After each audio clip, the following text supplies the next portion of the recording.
예, 오늘 것도 한번 좀 볼까요? 오늘은 역시 직업의학 저널인데 스칸디나비안 저널 오브 워크 인바이러먼트 앤 헬스라는 저널이 있어요. 이거는 직업의학 저널에서 가장 좋은 저널입니다. 환경의학 저널들에 비하면 사실 임팩트 팩터라는 어떤 저널의 영향력 수치는 좀 모자라요. 왜냐하면 환경의학 자체가 워낙 연구에 오리엔티드된 분야라. 근데 직업의학은 이제 제가 지난 시간에 얘기했다시피 임상을 이제 주로 하잖아요. 근데 임상을 하는데도 이 정도 임팩트 팩터, 이 정도 영향력이면 이제 상당히 의미가 있는 정도의 그런 저널인 거죠. 그래서 이거랑 이제 아큐페이셔널 옛날에 OEM이라고 왜 브리티시 저널 오브 인더스트리얼 메디슨, 그러니까 지금은 아큐페이셔널 앤 인바이러먼털 메디슨이죠. 이게 이제 직업의학에서는 두 개가 제일 괜찮았던 것 같아요. 제 기억에 요새는 조금 변동이 있을 수 있는데 아마 비슷할 겁니다. 그래서 이게 한 3.5 되나요? 4? 그래서 임팩트 팩터가 그래서 이거는 뭐 레티날 디태치먼트라는 거를 이제 스웨덴 건설업 그러니까 컨스트럭션 워커에서 다룬 거예요. 근데 제가 이제 주로 건설업 검진을 합니다. 요새 올해부터 이제 제가 로컬로 이직한 이후에는 대부분 건설업의 특수건강 검진을 해요. 건설업 노동자들. 예, 이전에는 제조업도 많이 하고 지금은 제조업이랑 건설업이 한 비율이 한 6대 4나 7대 3 정도 돼요.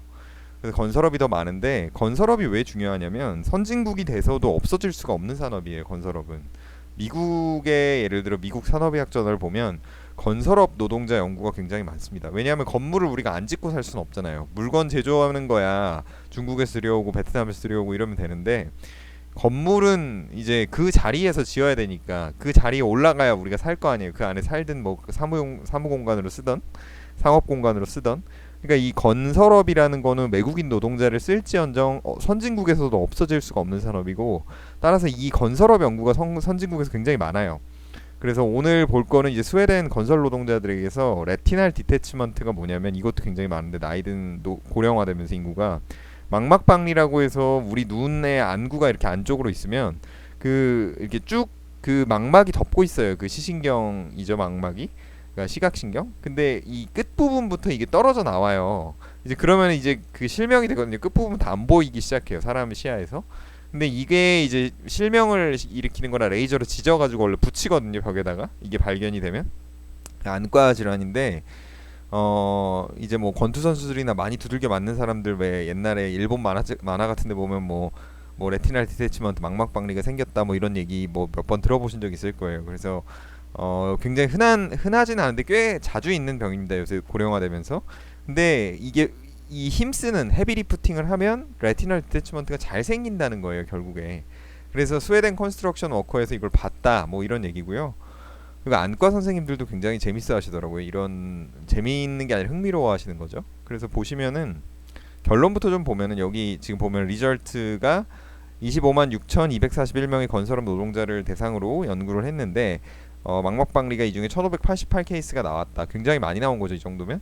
그래서 뭐 근데 강도는 상관없었는데 기간이 좀 상관이 있었다 뭐 이런 얘기고요. 그래서 컨스트럭션 워커의 그러니까 건설업 노동자의 레티날 디태치먼트 그러니까 망막박리 리스크는 그 헤비 리프팅에 얼마나 길게 종사했느냐가 관련이 있다는 거예요. 그 강도보다 기간이 더 중요하다는 거예요. 그래서 뭐 제가 항상 하듯이 표만 좀 보겠습니다. 그림하고. 처음에 38만 9,132명이 독일의 무슨 이름 발음도 하기 어려운 프로그램에 들어왔다고 하죠. 무슨 비가 이거 뭐 독일어 잘하시는 분들 이거 뭐 읽어보시면 될 것 같아요. 근데 이 중에 이제 뭐 은퇴를 미리 했거나 아니면 죽었거나 아니면은 뭐 이민을 갔거나 해서 메디컬 팔로우업이 안 된 사람들은 코호트니까 이거는 53,379명이 빠졌어요. 그 다음에 여성은 너무 적고 건설업 가보시면 알겠지만 여성 거의 없어요. 요새는 좀 늘어났지만 그래서 여성은 망막박리 생기는 비율도 낮고 해서 그냥 아예 다 빼버리고 남성만 연구했고 진단 뭐 망막박리 관련 진단이 이전에 있었던 사람 제거해야겠죠. 그 다음에 그 전체 이제 그 건설업 기간 중에 포어맨으로만 근무한 사람. 포어맨은 뭐냐면 관리 감독자예요. 그러니까 실제 일은 안 하고 관리 감독만 하는 사람인데 사무직이죠, 한마디로. 아니면 현장직이어도 헬멧 쓰고 그냥 돌아다니는 사람들. 이런 사람들은 헤비 리프팅을 실제 안 하기 때문에 의미가 없다는 거예요. 다 제거했고 포어맨만 한 사람들. 그 다음에 16살 이전에 이 코호트에 들어왔거나 일을 시작했거나 아니면 64세 이후에 이 코호트에 들어와서 일을 시작한 사람은 제외했어요. 이 사이에 들어와야 돼요. 16살 이후 17살부터 64세, 그러니까 64세까지 들어와야 되는 거죠. 그래서 총 225만 6,241명이 포함이 됐고, 펄슨 이어는 이 펄슨이 그 25만 명, 25만 6,241명에서 각각의 관찰한 기간이 있을 거예요. 아니에요. 한 명 한 명당 뭐 예를 들어 30년, 20년, 10년 이런 식으로. 근데 그러면은 이 각각의 기간들을 다 곱해서 합한 거예요. 그걸 퍼스니언이라고 하는데 600만 퍼스니언 거죠. 그냥 대충 한 사람당 한 30년? 30년인가요? 25만에 뭐 600만 나누기 25만 해보시면 나올 것 같아요. 그러면은 대충 10년 250만 한 20년 본 건가요? 21년 22년 본 거죠, 한 사람당.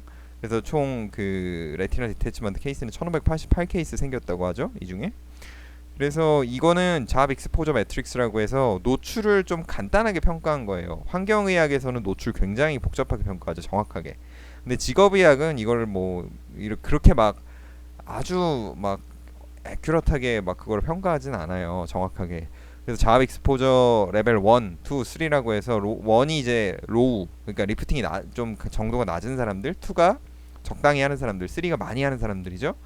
그래가지고 이거를 1, 2, 3로 나눠서 10.4%는 총 인구 중에 레벨 1, 73.4%는 레벨 2, 16.2%는 레벨 3에 속했는데, 각각의 그 속하는 사람들의 직업이 그 메인 뭘 하는지, 이 사람이 오퍼레이션 도중에 그거를 이제 직군별로 분류를 해놓은 거예요. 크레인 오퍼레이터는 레벨 1이죠.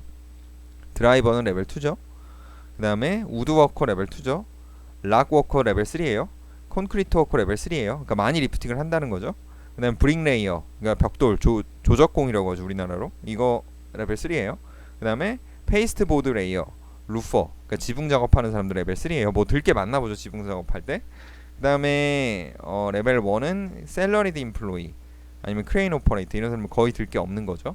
아스팔트 워커는 한 중간 정도 든다는 거죠. 플로어 레이어나 아니면 드라이버들이나 아니면 글레이저나 인설레이터, 뭐 단열재 까는 사람들, 예, 뭐 그런 상황입니다. 그래서 보시면은 레벨 2가 이제 그 이 사람들에게 있어서 언제 이제 그 프로그램에 들어왔는지, 이 코어트 프로그램에. 그래서 풀 코어트가 있고 25세 미만에 들어온 사람들이 있어요. 풀 코어트가 아까 25만 6,241명이라고 했는데 25세 이하에 들어온 사람들이 10만 3,883명이라는 거예요. 그러니까 한 절반 정도가 25세 미만에 들어왔다는 거죠. 굉장히 이른 나이에 들어온 거죠, 건설업 코어트에. 그래서 보시면은 크루드 IR, 그러니까 대충 계산한 인시던스 레이트가 발생률이 한 36.4 정도 되고, 여기는 14.6% 정도 된다는 거예요. 뭐 이거는 이제 별로 중요한 건 아니니까 나중에 좀 자세히 설명드리고 그냥 이걸로 보는 게 낫겠네요. RD 케이스, 레티널 디태치먼트, 망막박리 케이스가 풀 코호트에서 1588명 생겼는데 이 25세 미만에 들어온 코호트에서는 373 케이스 생겼다는 거죠. 뭐 아무래도 이제 펄슨 이어가 또 다르네요. 이 펄슨 이어가 분모거든요. 발생률에서는 600만 분에 250만 이 정도 비율이 되는 거죠. 그래서 그냥 이렇게 조발생률 자체는 이쪽이 더 컸어요. 그러니까 그 풀 코호트가 더 컸어요, 25세 미만보다. 근데 뭐 이제 뒤에 이렇게 나눈 이유가 설명이 되는데 계속 봅시다. 그래서 아까 여기는 21.2세에 들어왔죠, 평균적으로. 29.7세에 들어왔고, 아까 25세 미만 들어온 사람들만 포함했다고 하니까. 그 다음에 뭐 팔로우업, 그러니까 그 이후에 처음 들어온 이후에 팔로우업 할 때 몇 살이었냐? 38.5세, 27.4세였고, 몇 년 팔로우했냐? 24.1년, 25.4년. 그 다음에 레티나 디태치먼트 몇 살에 생겼냐? 60.2세, 49.8세. 뭐 이른 나이에 들어오니까 빨리 생기네요. 이제 뭐 늦은 나이에 들어오니까 좀 늦게 생기고. 이거는 좀 눈여겨볼 가치가 있네요. 예. 그 다음에 이게 중요하죠. 그래서 이거는 이제 유니베리에이터 애널리시스, 변수 하나씩 넣으면서 본 거예요. 이 뒤에 있는 게 더 중요한데 일단 이거부터 좀 볼게요. 그래서 보면은 뭐 나이가 많을수록 이제 더 많이 생기죠. 45세 미만에서의 그 방막박리 생기는 거를 1.00이라고 했을 때 46에서 50살 되니까 2.58배, 그 다음에 51에서 55세 사이는 5.55배, 그 다음에 56에서 60세는 6.99배, 그 다음에 61에서 65세는 8.53배. 계속 늘어나죠. 그런데 한 이쯤에서 왔다 갔다 하다 끝나죠. 71에서 75세는 8.58배. 다 통계적으로 유의했어요. 지금 1일 포함하고 있지 않죠. 95% 신뢰 구간이. 그 다음에 75세 이상은 7.89배인 거예요. BMI는 정상이거나 정상보다 높거나, 우리나라 기준은 정상 23이죠. 23에서 25가 과체중, 25 이상이면 비만인 거죠. 이 외국은 좀 기준이 다른 게, 보통은 25까지가 정상이고요. 그러니까 25 미만까지, 25부터가 과체중이고, 뭐 27부터 비만이고, 뭐 이런 식이에요. 나라마다 달라요. 서양은 되게 이런 식이에요. 그래서 그냥 정상 BMI에 비해서 BMI가 높으면 레티널 디태치먼트가 더 많이 생기네요. 아무래도 힘을 더 많이 줘서 뭐 그런 거라고 볼 수 있나요? 근데 이거 나이까지 보정을 한 게 그냥 이제 크루드하게 본 게 IRR이고, 나이만 좀 보정을 해보자 해서 나이만 좀 보정을 해서 봤더니 오히려 좀 적게 발생했네요. 뭐 좀 살집이 있으면은 힘을 좀 덜 줘서 그런가, 뭐 그렇게 생각할 수도 있겠죠. 뭐 이건 별로 중요한 게 아니라서 일단 좀 빨리빨리 넘어갈게요. 근데 고혈압이 있으면 블러드 프레셔가 이게 그냥 봤을 때는 높아지는 것처럼 보였는데, 나이 보정을 하니까 또 사라졌죠. 통계적으로 유의함이. 담배 피는 것도 네버 스모커에 비해 커런트 월 패스트 스모커, 그러니까 현재 피거나 과거에 폈던 사람이 원래는 더 높았는데, 조 분석에서는, 그러니까 그냥 크루드한 분석에서는 나이 보정을 하니까 이것도 사라졌죠.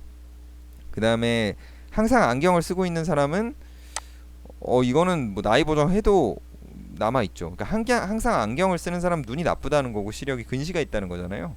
대개는 원시는 나이 들어서 생긴 노안이니까 근시가 가까이 있는 게 잘 보이고 멀리 있는 게 안 보인다는 건데, 그런 사람들 같은 경우에는 확연하게 이 망막박리가 잘 일어났다는 거예요. 나이 보정을 하나 안 하나. 2.69배, 2.67배죠. 거의 차이가 없죠. 그러니까 눈이 나쁘면 근시가 있으면 망막박리 좀 잘 생기겠구나, 무거운 작업할 때. 뭐 그렇게 생각을 해보시면 돼요. 컨스트럭션 워커, 그러니까 건설업 노동자에서 나이 많아져도 늘어난다는 거죠. 근데 이거는 이제 뭐 이제 하나씩 그냥 본 거고, 우리가 보고자 하는 건 결국 테이블 4 마지막 테이블이에요. 그래서 이거는 익스포저 카테고리를 5개의 퀸타일로 나눴어요. 5분위수라고 하죠, 이거를. 그래서 Q1, Q2, Q3, Q4, Q5 이 5개 범위로 나눠서, 익스포저 카테고리는 이거는 어떻게 계산을 했냐면, 예를 들어 한 사람이 뭐 예를 들어 20년을 일했다. 이거 뭐 카메라가 왜 이러는지 모르겠어요. 신경 쓰지 마세요. 이거 뭐 지금 와서 바꿀 수도 없고. 20년을 일했다 한 사람이. 그러면은 그 20년 일하는 동안 아까 1, 2, 3 있었죠. 아까 여기서 보면은 그 잡 익스포저 매트릭스에 1점, 2점, 3점 있었죠. 이거를 다 더한 거예요, 그냥.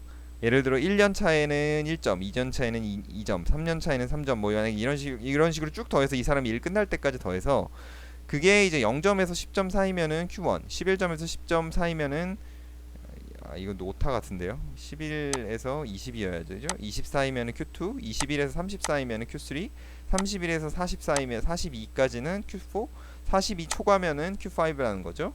그래서 이거를 5분위수로 나눠서 봤을 때, 이거 참 카메라가 좀 심각한데 아예 꺼버릴까요?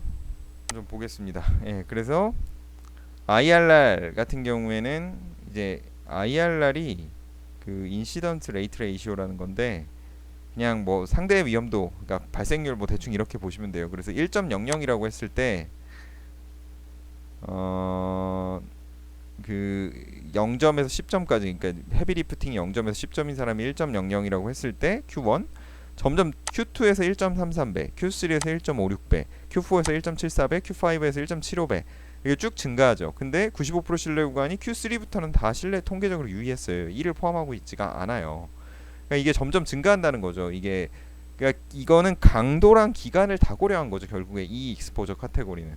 그러니까 얼마나 헤비 리프팅, 무거운 거 드는 작업을 얼마나 세게 했냐, 그리고 각 연도별로 그거를 또 다 합쳤으니까 기간까지 고려한 거죠. 강도와 기간을 모두 고려했더니 그게 높아질수록 강도와 기간이 레티날 디태치먼트, 망막박리가 잘 생기더라. 그리고 이게 이제 뭐 각각의 케이스가 몇 명이었고 퍼슨이어, 그러니까 아까 말했죠. 그 펄슨 사람별로 몇 년 추적한 건지를 다 곱해가지고 더하면 이게 퍼슨이어라고 했죠. 이게 발생률이 분모, 발생률이 분자. 크루드 IR은 이 95% 신뢰 구간, 그러니까 뭐 이건 별로 신경 안 써도 돼요. 그래서 IRR을 보시면 돼요. 이게 통계적으로 포화송 리그레션이라는 걸 썼어요. 이 논문에서는 포화송 리그레션은 아주 희귀한 사건의 발생, 레티날 디태치먼트, 망막박리는 희귀한 사건이죠. 희귀한 사건의 발생이 코호트 형식으로 쭉 시간 경과대로 따라가면서 일어났을 때 쓰는 통계 방법이에요.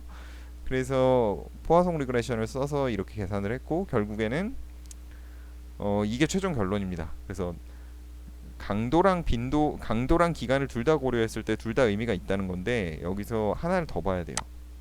이걸 봐야 돼요. 이게 이제 서플리먼터리 머터리얼로 이 논문에 포함되어 있는 건데 테이블 1, 2가 있거든요.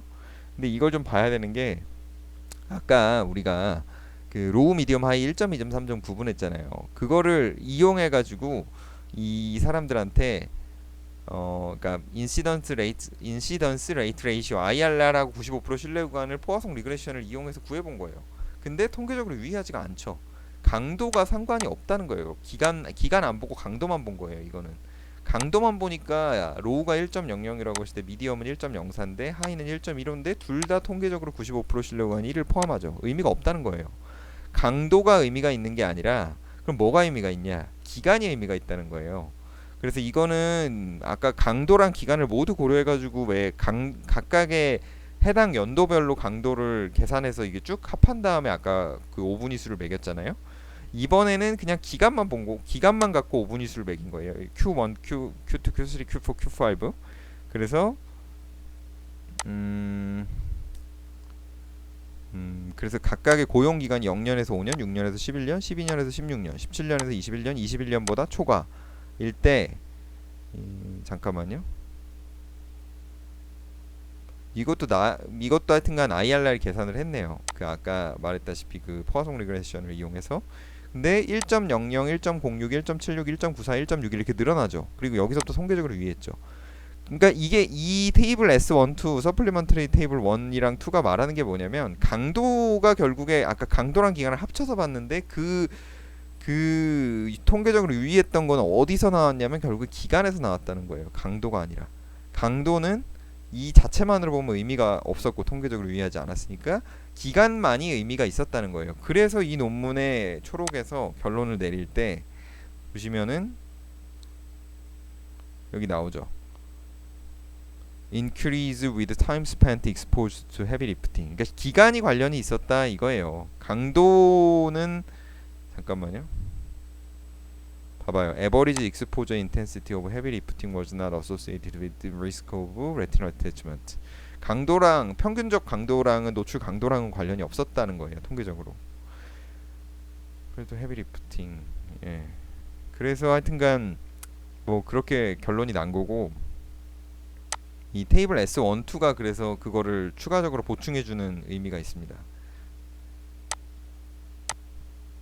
그래서 오늘 논문은 여기까지고 망막박리가 안과 선생님들 굉장히 관심이 많으신 게 치명적이에요. 가만히 내버려두면 100% 실명이 돼요. 녹내장 환자 같은 경우도 실명이 되는데 이제 녹내장하고 관련이 없죠. 하여튼간 망막박리는 굉장히 중요한 그런 질병이기 때문에 안과에서 굉장히 중요하게 보는 질병이고 레이저로 결국에 그 떨어지는 망막 부분을 지져가지고 붙여놓거든요. 안구 뒷면에다가. 근데 이게 왜 생기는지에 대해서 솔직히 안과 선생님들이 관심이 있으신지 모르겠어요. 뭐 일부 이제 아주 관심이 많으신 분들은 있을 것 같은데 의학적으로 호기심이 많으시고.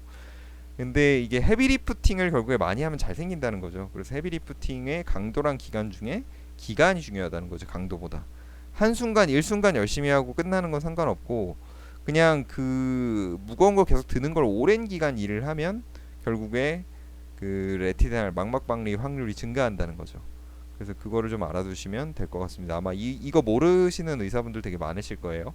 그래서 앞으로 건설업 노동자 특검할 때 눈이 좀 안 보인다, 눈의 구석 부분이 조금 이상하다, 시야가 좀 흐려진다, 없어지는 것 같다, 자꾸 어두워진다 이런 얘기가 나오면은 이제 직업환경의학과 선생님들은 이 사람이 망막박리가 일어날 수도 있구나, 몇 년 일했는지 한번 보고 건설업에서 그다음에 안과 선생님 꼭 찾아가라고 차팅해 놓고 안과 선생님 꼭 찾아가라고 이야기하고 뭐 원내 안과가 있다면 연결해 주는 것도 좋고 뭐 그런 식으로 하시면 좋다는 거죠. 예.